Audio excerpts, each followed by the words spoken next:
Now, How Do You Know is directed by James L. Brooks, who comes from a very long lineage of TV and movies. He won the Oscar for Terms of Endearment back in the 80s. He made one of my favorite movies, As Good as It Gets, in 97, which was also nominated.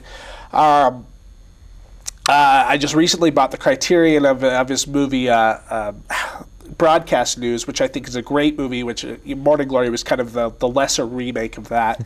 And Mary Tyler Moore Show, blah, blah, blah, The Simpsons. And now it really feels like he's starting to slip. It started to feel a little bit in Spanglish, and now it's officially there. James L. Brooks is off the radar. He is senile. This is a story about sort of the happenstances. It's basically a love triangle. On one side, you have Paul Rudd, who is getting sued because his business that his father, played by Jack Nicholson, owns has been going into these illegal dealings, and so he just got broken up with his girlfriend and is being sued, and pretty much his life is in shambles. Reese Witherspoon, who's the unofficial main character, is a professional softball player who didn't make the cut this year because she's starting to get too old. But she's one of those, keep a happy face, inspirational posters and Post-its all over her mirror, and always wants to try and stay positive even though things aren't looking good for her.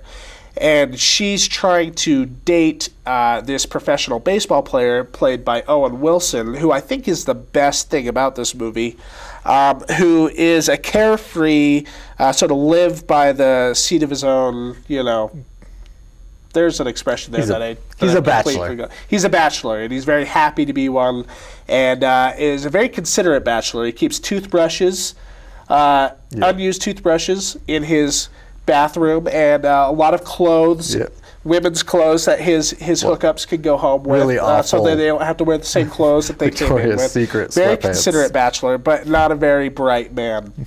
And basically it's about Reese Witherspoon deciding which part of herself does she identify with more, the carefree, loving athlete, or this part of her life that, she's getting older, her expectations aren't being met, and she kind of sees that reflecting in Paul Rudd's character. And the two of them, or the three of them, are trying to work it out. Now, basically, this movie felt like As Good as It Gets light.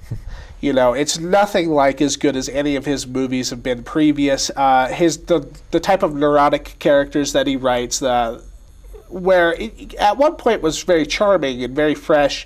Now it really feels like just these characters just expelling verbal diarrhea every scene. They're just, talking and talking and talking, and all of these conversations kind of go the same way. They say the wrong thing, and then they say the wrong thing, and then they say the wrong thing, and then that conversation ends with something profound.